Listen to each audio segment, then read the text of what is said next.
नमस्कार, day to day news Bharat देख रहे हैं आप। मैं हूं आपके साथ पूनम। हमारा चैनल आपसे ये वादा करता है कि हम निष्पक्ष तरीके से पत्रकारिता करेंगे। हमारा कोई भी पत्रकार किसी से कोई उपहार या फिर विज्ञापन को स्वीकार नहीं करेगा। हम समाज के दबे कुचले लोगों की आवाज बनेंगे और ऐसे किसी भी व्यक्ति की हम खबर को नहीं चलाएंगे जो कि भोले भाले लोगों को ठगने का काम करता है। Day to day news Bharat आपसे ये वादा करता है कि हम लोकतंत्र के चौथे स्तंभ को मजबूत करने का काम करेंगे। और अब बात कर लेते हैं H1B वीजा को लेकर। अमेरिका जाकर वहां नौकरी करने का सपना देख रहे भारतीयों के लिए ये खबर काफी निराशाजनक है। अमेरिकी राष्ट्रपति डोनाल्ड ट्रंप ने H1B वीजा को लेकर एक बड़ा ऐलान किया है। H1B वीजा के लिए आवेदन शुल्क को बढ़ाकर तकरीबन $1 लाख यानी के 84 से 88 लाख रुपए के बीच में कर दिया है। इस घोषणा के बाद अमेरिका में काम कर रहे भारतीयों में हड़कंप मचा हुआ है।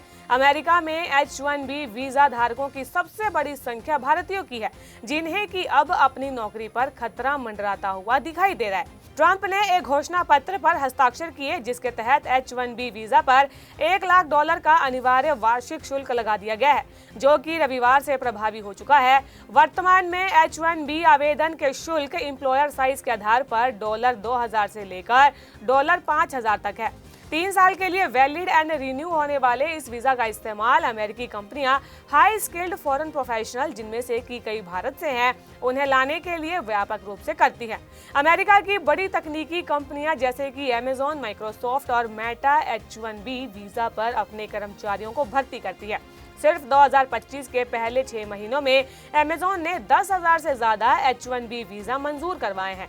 माइक्रोसॉफ्ट और मेटा ने भी 5,000 से अधिक वीजा प्राप्त किए हैं।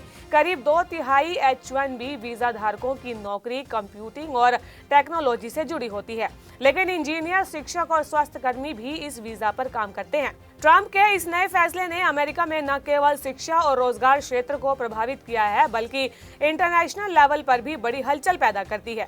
अपने इस फैसले पर तर्क देते हुए इसे अमेरिकी नौकरियों की सुरक्षा के लिए एक उपाय बताते हुए कहा है और ये भी तर्क दिया है कि आउटसोर्सिंग कंपनियों ने इस कार्यक्रम का इस्तेमाल अमेरिकी कर्मचारियों की जगह सस्ते विदेशी कर्मचारियों को नियुक्त करने के लिए किया है।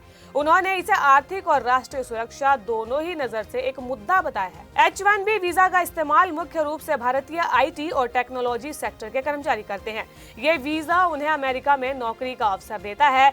आवेदन शुल्क में इतनी बड़ी बढ़ोतरी हो जाने से कंपनियां विदेशी कर्मचारियों को प्रायोजित करने से पहले 2 बार सोचेंगी।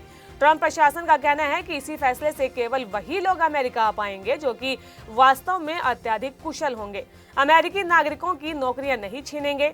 आधिकारिक आंकड़ों के अनुसार H1B वीजा धारकों में तकरीबन 71% भारतीय हैं, जबकि चीन के आवेदकों का हिस्सा तकरीबन 11.7% है।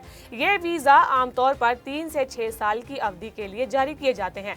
ट्रंप प्रशासन पहले भी सख्त इमिग्रेशन नियम लागू कर चुका है और ये नया शुल्क इसी रणनीति का हिस्सा माना जा रहा है। टेक्नोलॉजी कंपनियां इस बढ़े हुए शुल्क को लेकर चिंतित हैं, क्योंकि इससे उनकी भर्ती योजनाओं पर भी असर पड़ने वाला है। इस नई नीति के साथ ट्रंप प्रशासन ने वर्कर वीजा, रेफ्यूजी एप्लीकेशन और अन्य इमिग्रेशन से संबंधित फीस में भी वृद्धि की योजना बनाई है। इस बढ़े हुए शुल्क से होने वाली आमदनी का जो इस्तेमाल है अमेरिका के नए डिटेंशन सेंटर, हजारों नए इमिग्रेशन एजेंटों की भर्ती और सीमा दीवार के निर्माण के लिए किया जाएगा। इस तरीके का जो दावा है ट्रंप प्रशासन की ओर से किया गया है।